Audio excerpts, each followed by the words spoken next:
మేమేమంటున్నామంటే కిలోకు 30 రూపాయలు కేంద్ర ప్రభుత్వం ఇస్తున్నది.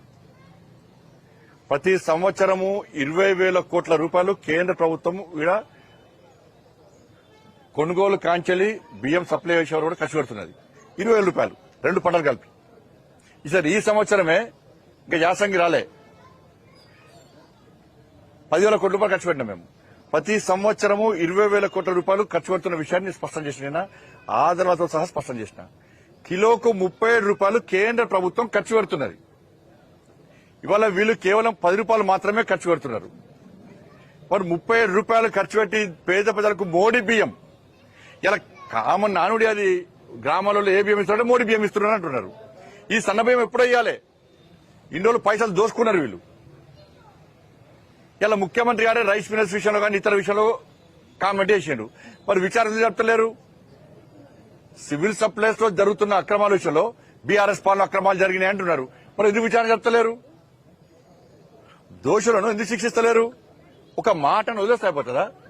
కాబట్టి 30 రూపాయలు నరేంద్ర మోడీ ప్రభుత్వం ఇస్తున్న కిలోకు, మీరు కేవలం 10 రూపాయలు మాత్రమే ఇస్తున్నారు. మన ప్రారంభోత్సవ సందర్భంగా కనీసము ఒక మోడీ గారి ఫోటో, కనీసం కేంద్ర ప్రభుత్వం సహకరిస్తుందని చెప్పకపోవడం, ఇట్లా అంటారు, వాళ్ళ పని చేస్తారు. కాబట్టి భారతీయ జనతా పార్టీ కార్యకర్తలందరికీ అప్పీల్ చేస్తున్నాను, మండలాల వారీగా తిరగండి. 30 రూపాయలు కేంద్ర ప్రభుత్వం ఖర్చు పెడుతున్న విషయాన్ని మీరు స్పష్టం చేయండి. మిల్లింగు, సుతిల్ తాడు, గోనె సంచి పైసలు, ట్రాన్స్పోర్టేషన్ ఛార్జు, అక్కడ పనిచేసే సిబ్బంది ఛార్జు, ఇలా కాంగ్రెస్ పార్టీ ప్రభుత్వం కొనుగోలుకు ముందు మిత్తి పట్టుకొస్తుంది, ఇది బ్యాంకు నుంచి లోన్ పట్టుకొస్తుంది. ఆ లోన్ కు ఇంట్రెస్ట్ అమౌంట్ కూడా కేంద్ర ప్రభుత్వం ఇస్తున్నది. స్టోరేజ్ పైసలు కూడా కేంద్ర ప్రభుత్వం ఇస్తున్నది. ప్రతి పైసా కేంద్రం ఇస్తున్నది.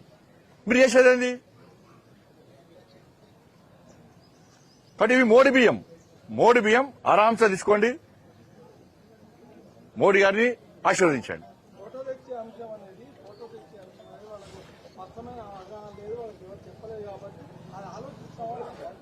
ఎవరు?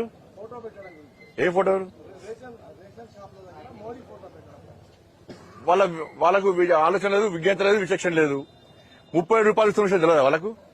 ఇప్పుడు వాళ్ళ ప్రభుత్వము ఈ సన్న బియ్యం కోసము ఎంత ఖర్చు పెడుతుందో వాళ్ళకి ఐడియా లేదా?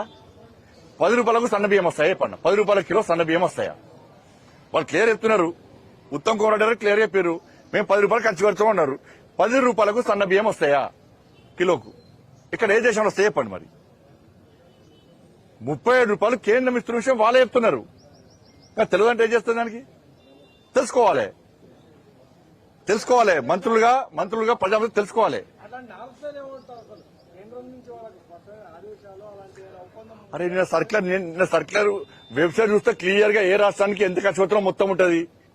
ఏ రాష్ట్రానికి ఏ సంవత్సరము ఎంత ఖర్చు అవుతున్నారో నిన్న మొత్తం క్లియర్ అయిపోయినా. 2020 నుంచి ఇప్పటి వరకు ప్రతి సంవత్సరం ఎంత ఖర్చు అవుతున్నారో క్లియర్ గా క్లారిటీగా చెప్పిన మీడియా కూడా చేసిన. నిన్న ఇంకేం కావాలి? ప్రతి సంవత్సరం కేంద్ర ప్రభుత్వం మొత్తం చెప్పిన. 2020-21 ఎంత ఖర్చు అవుతుందో చెప్పిన. 2022-23 21-22 ఎంత ఖర్చు అవుతుందో చెప్పిన. 2022-23 ఎంత ఖర్చు అవుతుందో చెప్పిన. 2023-24 ఎంత ఖర్చు అవుతుందో చెప్పిన. 2024-25 ఒక పంటకు ఎంత ఖర్చు అవుతుందో చెప్పిన. మొత్తం డీటెయిల్ రిపోర్ట్ ఇచ్చింది నిన్న. ఇంకేం కావాలి? ఈ దగ్గర క్లారిటీ ఏం కావాలి? వాళ్ళ క్లారిటీ ఉంది. జనం కూడా అరే మోడీ గారు పంపిస్తున్న బియ్యం జనానికి కూడా తెలుసు.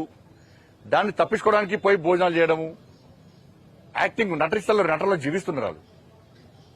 ధన్యవాదాలు.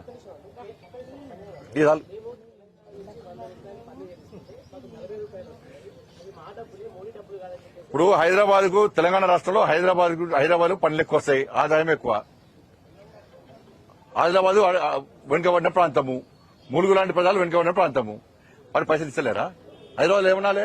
మొత్తం పైసలు కలిసి మాకే ఇర్రి, ఆదిలాబాద్కి ఎందుకు ఇస్తారు, ములుగుకి ఎందుకు ఇస్తారు, మహబూబాద్కి ఎందుకు ఇస్తారు అంటే ఒప్పుకుంటారా? వెనుకబడ్డ ప్రాంతం ఏంది? అదే అంటున్నా. మరి హైదరాబాద్ లో పనులు ఎక్కువ వస్తే, హైదరాబాద్ ఎక్కువ పనులు గడి ఇస్తే హైదరాబాద్కి ఇస్తున్నా పైసలు, తెలంగాణ మొత్తం ఇస్తలేరా? హైదరాబాద్ అడుగుతుర్రా? మేము కట్టిన పైసలు మాకే ఇవ్వకుండా హైదరాబాద్కి ఎందుకు అడుగుతున్నారు వాళ్ళనా? వెనుకబడ్డ ప్రాంతాలు ఎక్కడున్నాయో ఆ ప్రాంతాలను అభివృద్ధి చేయాల్సిన బాధ్యత ప్రభుత్వాల మీద ఉంటుంది. వీళ్ళు నడిచే రోడ్లు ఎక్కడ చేస్తున్నాయి? వీళ్ళు తిరిగే రైలు ఎవరిస్తున్నారు పైసలు? రాజారాజాలు ఓడిస్తున్నారు, రైల్వేకి ఓడిస్తున్నారు. ఇలా హైదరాబాద్ విమానాశ్రయం కడుతున్నాం, ఎవరిచ్చారు పైసలు? అదే అరే ఎక్కడి నుంచి ఎక్కువ సమస్య ఇస్తారు దానికి, కానీ దానికి కావాలని డైవర్ట్ చేయడానికి అన్ని పథకాలు. మీరు 6 గ్యారెంటీ ఫస్ట్ అమలు చేయరు. 6 గ్యారెంటీలు ఇవన్నీ విషయం హామీ ఇచ్చారా మీరు? ఇవన్నీ తెలిసే మీకైతే. సడక్ యోజన పైసలు ఇస్తున్నాం, సిఆర్ఎఫ్ పైసలు ఇస్తున్నాం, ఇవన్నీ ఎవరిస్తున్నారు? గ్రామాల్లో సంక్షేమ పథకాలు అమలు చేస్తున్నాం. ఇలా రేషన్ బియ్యం ఇస్తున్నాం, మీరు 10 రూపాయలకి ఇస్తారు. 10 రూపాయలకి సరిపోతున్నాయి. 30 రూపాయలు ఎవరిస్తున్నారు? గ్యాస్ ఎవరిస్తున్నారు? సిలిండర్ ఎవరిస్తున్నారు? శ్మశానకాలు ఓళ్ళు కడుతున్నారు, గ్రామాల్లో రోడ్లు ఓడేస్తున్నారు, లైట్ ఓళ్ళు పెడుతున్నారు, చెట్లు ఓళ్ళు ఆడుతున్నారు, కమ్యూనిటీ పైసలు ఓడిస్తున్నారు, ఇవన్నీ ఓళ్ళు కడుతున్నారు.